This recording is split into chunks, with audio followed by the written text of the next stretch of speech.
Hello friends, welcome once again to Rick's Garage. Today's project is going to be replacing the rear brakes on this Chrysler 200. Before we begin, let's have a little safety moment. As you can see, I've got the car up on jack stands. You want the car up on quality jack stands on a nice level surface. Another item as far as talking about safety is, as always, have a pair of safety glasses. Whether you have your hammer on anything, use any impact tools, you want to be wearing these safety glasses. Off camera, I'm going to go ahead and pull the wheels. So the first problem you're going to encounter after getting the wheel off is this top glide pin bolt. You're not going to get it past this hose unless you remove the hose. However, you can't remove the hose because you have to get the caliper off to do so. The caliper has to twist in order to get this hose off. So it's really not a problem.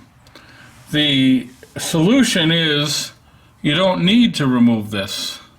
And I'll show you what I'm talking about. So we're going to go ahead and remove the lower glide pin bolt. And because we're going to be using a power tool, we're going to use put on our safety glasses.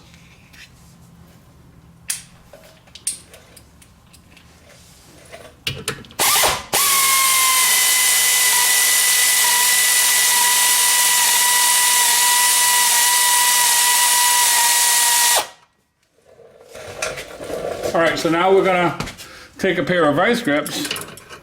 We're just going to pull that bolt right out. There we go. And we've got the lower glide pin bolt out.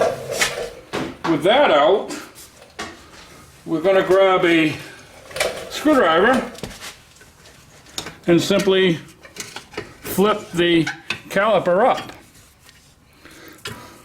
And with the caliper up, now we can easily slide out the upper glide pin. And we don't really need to remove it unless we're going to replace it. And it looks like it's in pretty good shape, so we don't have to. Now if you wanted to replace this glide pin, you'd have to crack open this hose, and then you'd have to spin the caliper to get it out. Normally I would hang the caliper up on a spring, but it seems like a stable place for it right there. So I'm not going to worry about it. It's out of the way. Now, one nice thing about this design is if we want to remove the rotor, we don't need to take the bracket off. We can leave the bracket right there where it sits. I may take it off to clean it. I'll see what it looks like from the other side. Okay, at this point I've decided to go ahead and remove the bracket anyway, if for no other reason than to clean it and make sure it's properly lubricated. That also is a 14 millimeter bolt. So we're going to go ahead and loosen that up. I'm going to get it started with the large ratchet. And I'm going to go get the air ratchet and zip it off the rest of the way.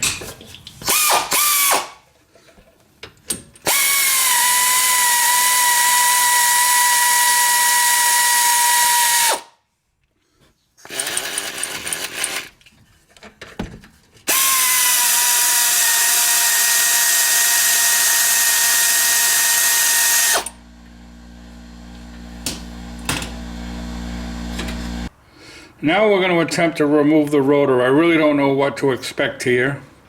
Sometimes they come off quite easily, sometimes they're very difficult. So let's just see what we've got. Oh, wow. Seems like it's going to come off quite easily. Yep, it's off. Okay. Not bad. Now that came off quite easily. But had it not, you would have had to adjust the star tool, which is right about here at your 7 o'clock position, with a screwdriver, and you would have had to turn it in to make this smaller and thereby releasing the drum, the inner part of the drum. But that was not necessary. And my original plan was to go ahead and replace these inner pads, but they look like they're in pretty good shape. So I'm kind of rethinking that a little bit. Alright, I'm in the process of setting this thing up on the brake lathe. I'm going to go ahead off camera and get this rotor cleaned up, and in the interest of making this video a little shorter, I'm not going to film that part of it. Okay, we successfully cleaned up the rotor. It's got a nice surface to it. The minimum thickness was 8.4 millimeters, and we turned it down to 8.8 millimeters, so it's well within spec. It cleaned up nicely. And also, I don't know how well you can see this, but I cleaned up the drum part of it too. Now the last thing we're going to do to determine if we can use this is we're going to check it for runout. As you just saw, folks, I chose to resurface my rotors. That was because I had the means to do so. I would expect that unless you have a shop nearby that can turn your rotors, to go ahead and buy new ones.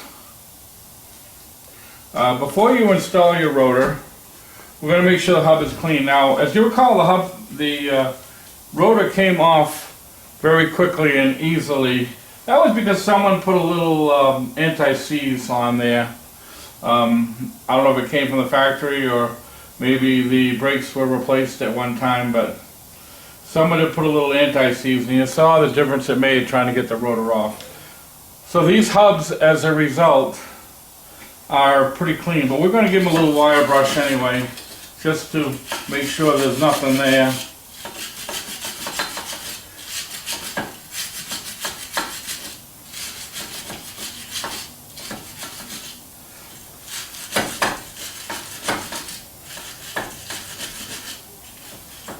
The only trouble with this anti-seize, once you put it on there, it's hard to get it off, but we don't really need to get it all off. It's pretty clean. So we're going to put the rotor on.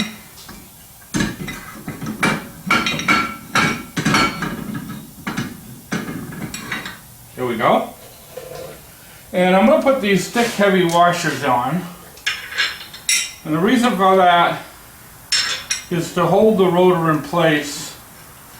I'm going to run an indicator on this rotor.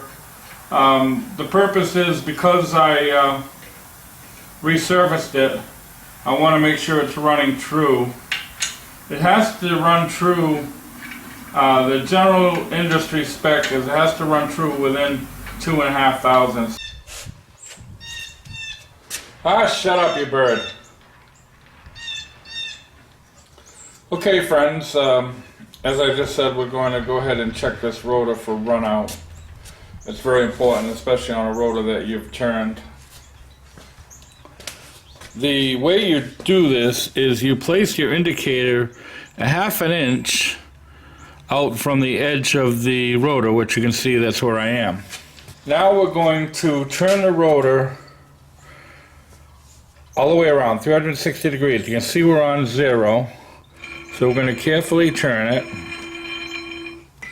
and you can see we're getting up to just about 2 thousandths run out, maybe 2.5, thereabouts, and now we're coming back to 0, and we've been all the way around. So just about 2.5 thousandths total run out. If you can get your rotor within that 2.5 thousandths, you're doing real good. I've actually seen brand new rotors that are off by 10 thousandths or more, and I've had to put them on my lathe to true them up. So we're going to go ahead and use this rotor. It came out far better than I could possibly have hoped. Let's turn our attention to the caliper itself. The first thing we want to do is remove the old pads. Hopefully you can still see what I'm doing. There it is. There it is. It wants to come now. It's a stubborn system. Hope it's easier to put back on than it is to take off. Alright, so we got that pad out. Okay, I sprayed a little WD-40, and we're going to try to clean up this glide pin a little bit. Sprayed a little WD-40 on the rag. We'll see if we can get this cleaned up a little bit.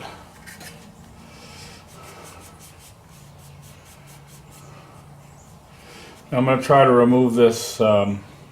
This little rubber thing is just an anti-rattle device. Yeah, all that is a little rubber anti-rattle boot, I call it. And we'll get rid of that. We got new ones to put on. So we'll finish cleaning up this glide pin. Say we're not going to remove it because we don't want to remove the hose. Then we'll wind up having to bleed the system. I may do that anyway, but we'll see what the fluid looks like when I get in the master cylinder, whether I want to flush the system or not. So alright, we got that as clean as we're going to get it. The next step is to check out the boot, make sure there's no cracks or anything on the boot.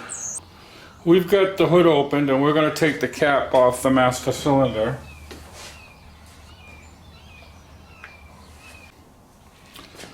I'm going to go ahead and draw a little brake fluid out of it just to see what it looks like for two reasons. One, we want to see what the brake fluid looks like, and number two, I need room in the master cylinder because fluid will return when I press that piston back in. So they got a little turkey baster type device. Now be careful when you're doing this because brake fluid will take the paint off of cars, so you don't want to spill any on the car's finish. And it looks quite a bit discolored.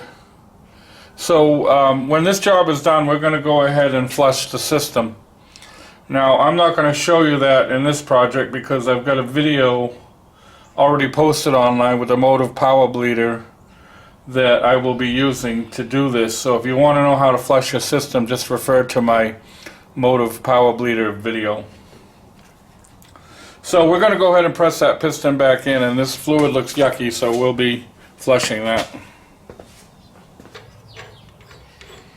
Okay, we're going to carefully try to put this piston back in with this Caliper wind back tool I have. This works for both the wind back type calipers and the non-wind back type calipers. Like this one, depending on what adapter you choose. So we're going to go ahead and try to wind this back in. Okay, that seems to be going back in quite nicely. I put a little brake grease on the end of this to reduce the friction of that turning. You can see it's going in very easily. Now had that been binding up as we're trying to press it in, I would go ahead and replace the caliper, but this is going in very nicely. The only other question is, will the bleeder nut open? Okay, and that pressed in very easily. We're going to put the new anti-rattle boot on. It came with the kit. Yeah, that's on. And now we're going to attempt to slip the new pad on. And it seems to be easy enough to do. Okay, we're pretty much done with preparing the caliper. If you've ever seen any of my videos before, I have this little bench outside the garage that I like to use when I'm working with chemicals like brake cleaner, anything that needs to be in a well ventilated area.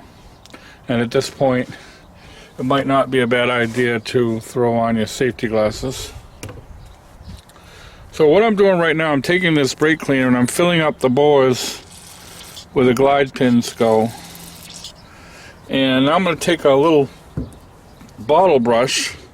I'm going to go in there and clean all that old brake grease out of there.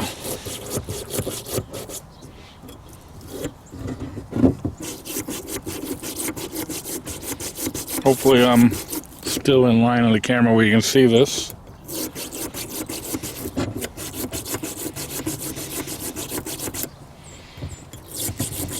I just want to get all that old grease out of there. I'm going to dump it out and then respray it. Alright, see that's coming out of there. All the crappy shit that came out of there. It's nice and clean now. Okay, I'm going to let that dry a little bit. While I'm waiting for that to dry, I'm going to see if I can get this old pad out of there. Looks like it's pretty well stuck. Yeah, that was a problem. That's supposed to be able to slide back and forth. And it was frozen in there. That was one of the problems with the brakes. So I'm going to go ahead and remove the old clips. We're going to replace those.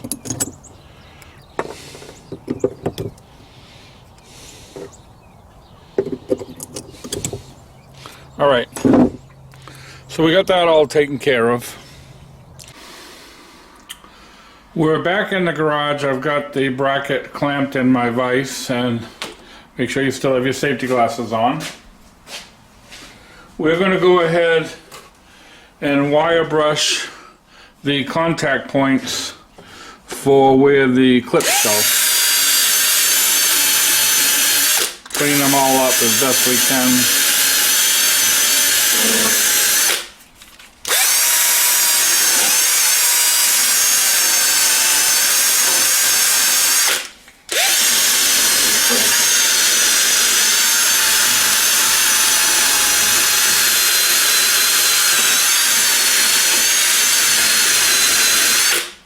Okay, that looks pretty good. Now we'll flip it around and we'll clean up the other side.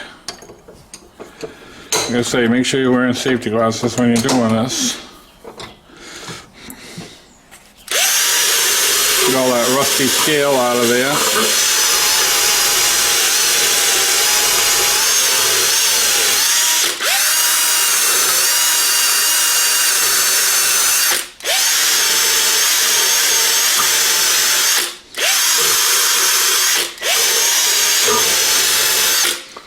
Okay, I'm just going to put a little bit of anti-seize in here, this compound, just to kind of keep it from rusting.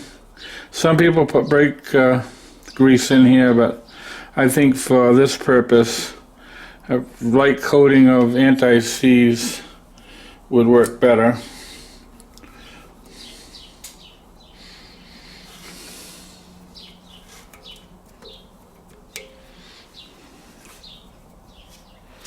So we're going to go ahead and, we don't want a lot on it. We don't want this thing oozing all over the place where it's going to contaminate the brake pads or rotors. So just a light coating of it. Okay, now we're going to go ahead and install the clips.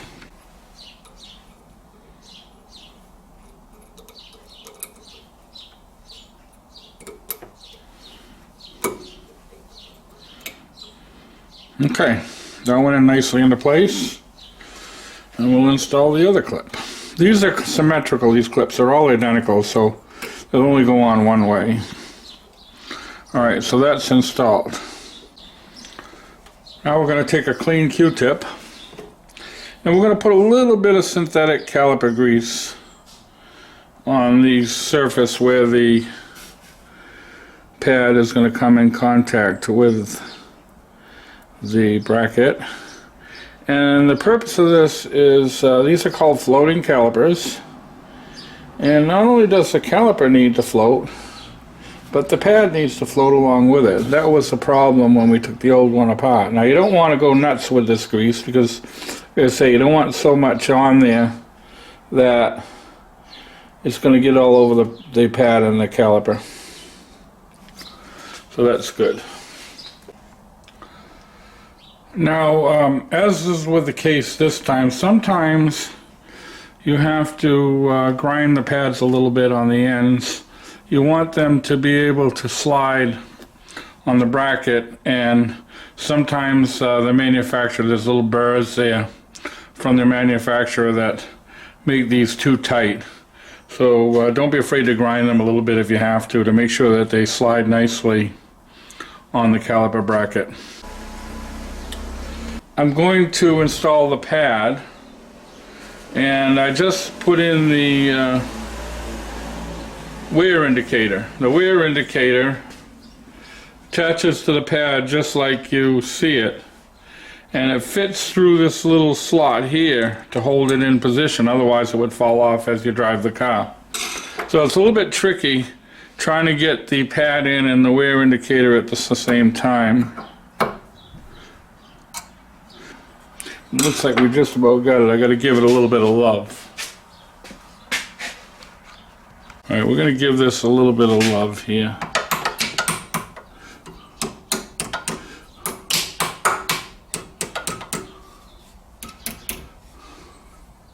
The whole idea of this, as this pad's wear, this wear indicator will come out further and further until it protrudes through and will contact the rotor and cause a little annoying chirping noise. If you ever hear that annoying chirping noise, you'll know it's time to replace your pads. And I just want to make sure that this pad does indeed move, and it does slide, so that's all I wanted, to make sure that the pad does indeed slide back and forth. So it looks like we've got that installed. I'm sorry I hit the camera again. And we're ready to put this back on the car. One last thing we have to do, we have to actually lubricate the bores for the glide pins. I don't want to forget that. Now, to re-lubricate the bores for the glide pins, we're going to use a different type of grease. This grease is called Sil Glide, and this is made just exactly for this purpose. And we're going to put a little bit of Sil Glide in those bores to lubricate the glide pins. And the other thing I want to do, install the new dust boots. So the new dust boots go onto the, that's a little easier said than done. There we go. That new dust boot is on. This one's being a little bit stubborn.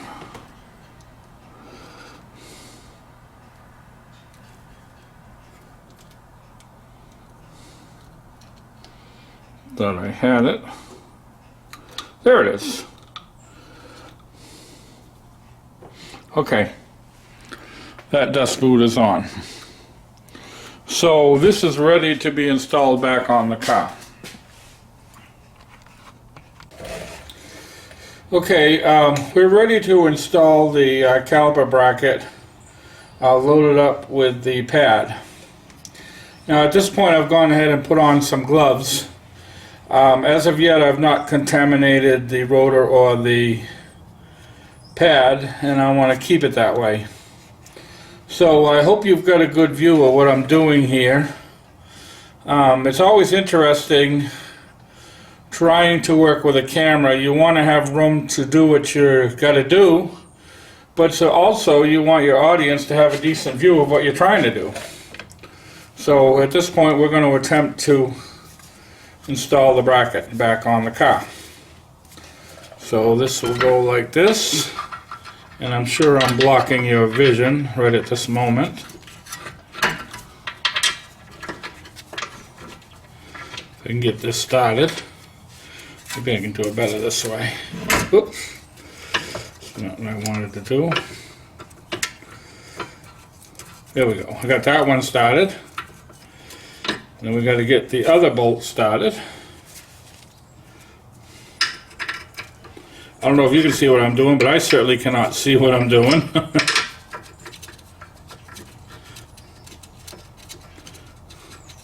Alright, so we got the other bolt started. Alright, so we're going to zip those right in with the air ratchet. Already got it on tighten. Okay, that was quick work. Alright. Now I'll get a little more leverage and I'll tighten them up.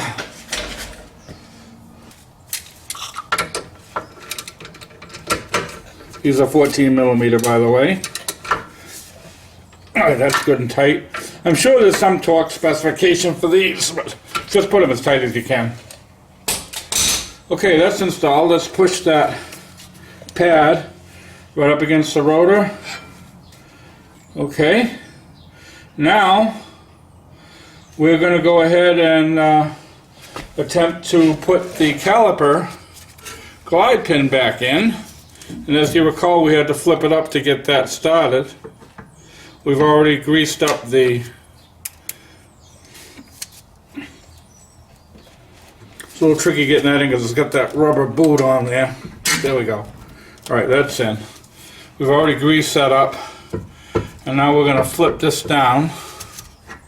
We got to make sure that the pads fit. Push it in far enough to get the pad through. Get that down. Okay. So now it's a matter of getting the last slide pin back in place. Alright, we're going to get that down. There we go.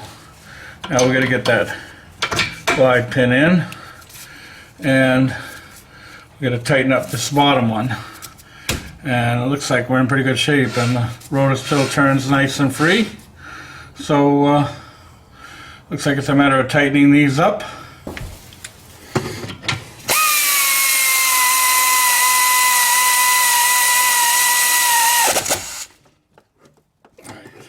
And that one we never took out, so we just got to fit these boots over the end of the glide pin. That one's where it's supposed to be, and that one's where it's supposed to be. Okay, having gotten the caliper on, the bracket on, the pads in, the last thing we have to do is adjust the parking brake shoes. So we'll keep adjusting that star until the pad gets tight.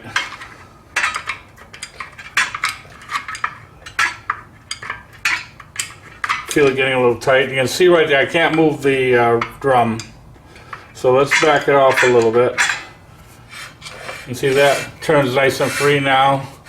It's not rubbing. So you adjust it until it locks up the rotor, and then back it off a few turns until the rotor turns freely. And that's got to be the perfect adjustment there.